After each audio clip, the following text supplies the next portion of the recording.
अस्सलाम वालेकुम। आज हम ईज़ैप के एक और सॉफ्टवेयर EHMS का ओवरव्यू देंगे जो हॉस्पिटल मैनेजमेंट सिस्टम है। EHMS दो एडिशनल सॉफ्टवेयर्स के साथ भी वर्क करता है और इंडिपेंडेंटली भी वर्क कर सकता है। पहला सॉफ्टवेयर है पेरोल मैनेजमेंट सिस्टम, जिसमें हम अपने सारे स्टाफ की अटेंडेंसेस, उनके अलाउंसेस, उनकी सैलरीज, उनके बोनसेस और उनकी सैलरीज हम ऑटो कैलकुलेट भी कर सकते हैं,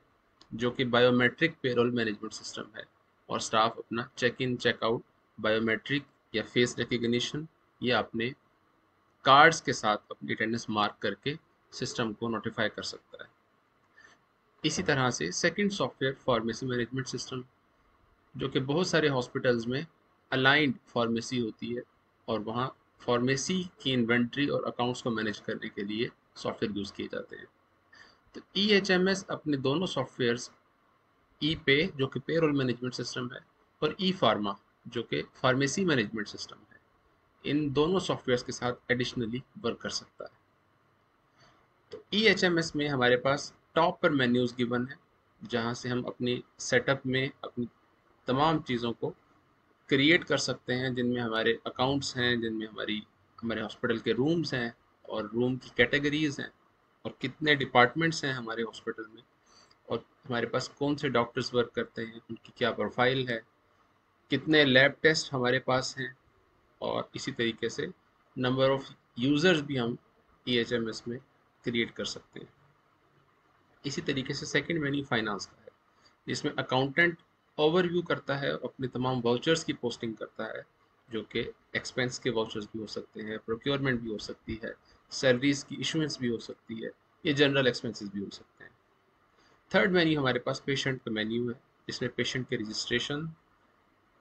उनका एडमिशन, उनकी फ़ी कलेक्शन और इसी तरीके से डिस्पैच के वक्त पेशेंट की जो फाइनल सेटलमेंट है, ये सारे ऑप्शन हमारे पास पेशेंट के मेन्यू में अवेलेबल है। सेटअप में हमारे पास पहला ऑप्शन अकाउंट्स फाइल है, जो कि एक अकाउंटेंट के यूज़ में रहता है ज़्यादातर, जिसमें हमारे पास चार्ट ऑफ अकाउंट्स की तमाम प्रोविजंस अवेलेबल हैं और अकाउंटेंट अपनी मर्ज़ी के चार्ट ऑफ अकाउंट यहाँ खुद डिज़ाइन कर सकते हैं। इसी तरीके से हम अपने पास रूम कैटेगरी डिफाइन करने के लिए रूम टाइप में आते हैं,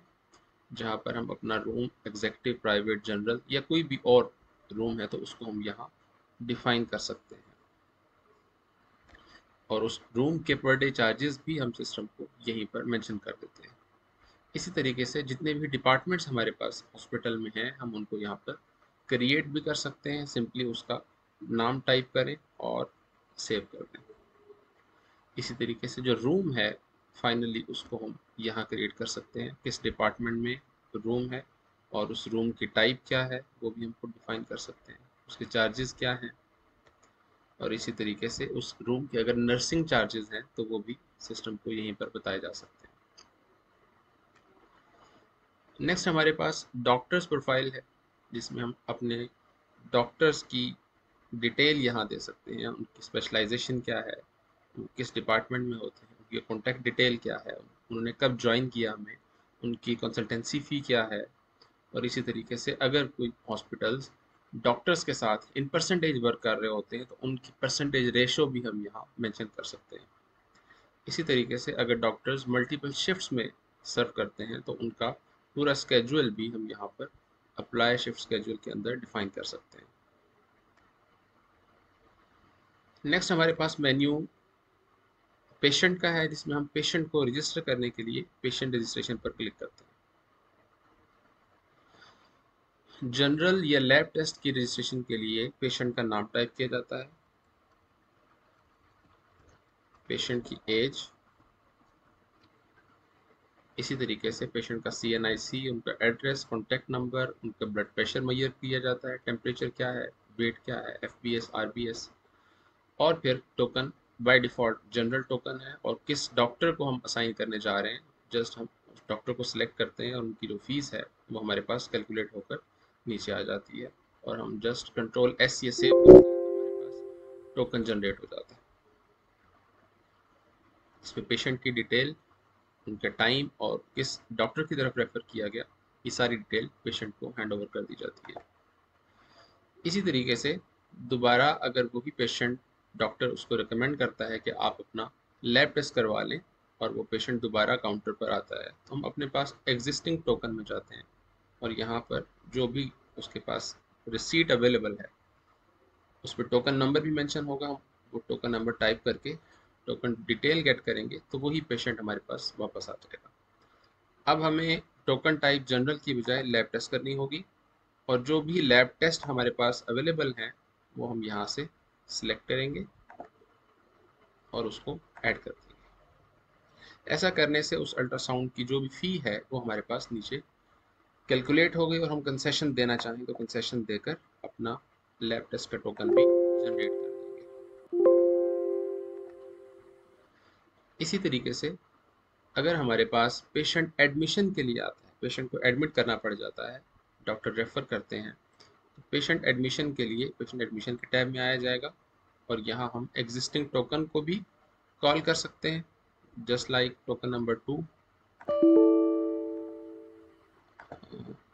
ओके, यहाँ जस्ट हमारे पास एडमिशन टोकन अवेलेबल है, तो यहाँ हम पेशेंट को री रजिस्टर करेंगे जिसमें उसकी अपनी स्पेसिफिक डिटेल है।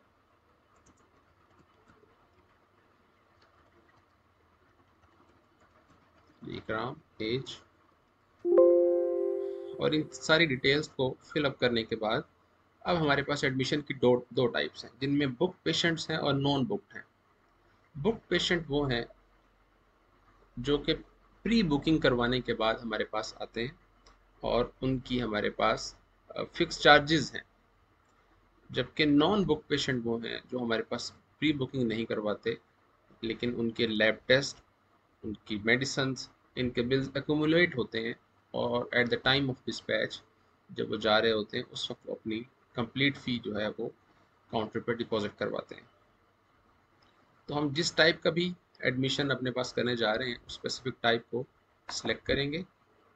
और जिस भी अगर सर्जरी के लिए कोई शख्स आया है, कोई पेशेंट है, तो वो सर्जरी हमारे पास यहाँ आ रही होगी, उसको हम सेलेक्ट करेंगे और उस सर्जरी की जो भी अमाउंट है वो नीचे ऑटोमेटिकली आ जाएगी। जैसे कि हम यहाँ इमरजेंसी में अगर किसी को एडमिट करें तो हमारे पास यहाँ सर्जरी अवेलेबल है, इसको हम ऐड करेंगे और इसी तरीके से इस इनवॉइस की जो भी अमाउंट बन रही होती वो हमारे पास आ जाती अगर वो नॉन बुक पेशेंट होता। इसको हम चूंकि बुक पेशेंट है तो हम ऑटोमेटिकली यहाँ जितनी भी अमाउंट हमारी एग्रीड है वो हम यहाँ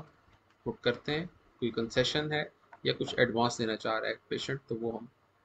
लेकर और अपना टोकन जनरेट कर देंगे।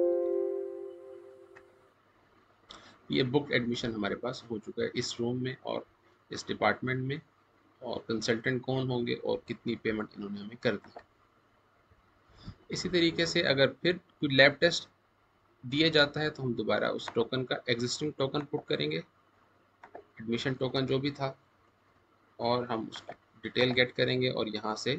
लैब टेस्ट असाइन करने के बाद उनका लैब टेस्ट यहाँ से उनके बिल में एक्यूमुलेट हो जाएगा। इसी तरीके से second type non book patient की है। नॉन बुक पेशेंट में हम एक पेशेंट को रजिस्टर करते हैं।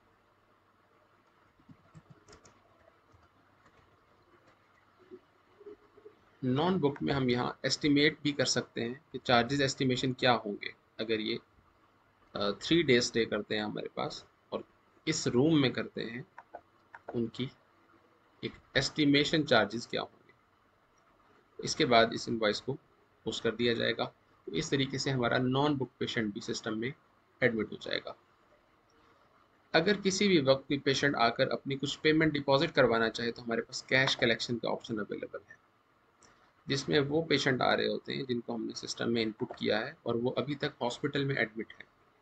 जब वो पेशेंट जाना चाहते हैं, डिस्चार्ज होना चाहते हैं, तो हम उनको डिस्चार्ज पेशेंट करते हैं और जिस जिस भी डेट में वो जा रहे हैं, डेट ऑफ डिस्चार्ज जो भी है वो यहाँ खुद भी इनपुट कर सकते हैं और सिस्टम ऑटोमेटिकली भी कैलकुलेट कर लेगा। तो अब इनकी पेड फी जो थी वो 2000 थी, बैलेंस इनका अभी भी 8000 अवेलेबल है क्योंकि हमारे 10,000 में ये बुक पेशेंट हमने बुक किया था। तो अब जितनी भी पेमेंट हम यहाँ से रिसीव करेंगे इसको हम सेव करेंगे, तो अब अगर ये कंप्लीट पेमेंट है तो सिस्टम एक्सेप्ट भी करेगा और इस पेशेंट को डिस्चार्ज करने देगा। अगर हम कम पेमेंट डालते हैं तो फिर ये सिस्टम हमें स्टॉप कर देगा कि आप अपने ड्यूज इस पेशेंट से पहले क्लियर करें।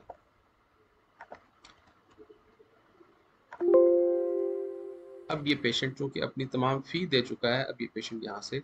डिस्चार्ज भी हो गया और अब हमारे पास अवेलेबल पेशेंट्स कोई भी नहीं है जो कि एडमिट हो हमारे पास। तो इस तरीके से EHMS पेशेंट की मैनेजमेंट के लिए अपने तमाम ऑप्शंस के साथ अवेलेबल रहता है। टोकन की रिपोर्ट्स देखने के लिए हमारे पास ये ऑप्शन अवेलेबल है, जिसमें हम अपनी स्पेसिफिक टाइप्स के अकॉर्डिंग भी अपने टोकन्स की समरी देख सकते हैं। एडमिशन टोकन्स क्या हैं, लैब के क्या हैं, जनरल टोकन्स क्या हैं, या ऑल करने से हमारे पास तमाम टोकन्स उनको प्रिंट आउट हम कर सकते हैं। ये इसी तरीके से अगर हम स्पेसिफिकली देखना चाहें कि जनरल में हमारे पास डॉक्टर कामरान की क्या पेशेंट्स हैं इन स्पेसिफिक डेट्स के अंदर, तो वो भी हम सिस्टम से व्यू ले सकते हैं।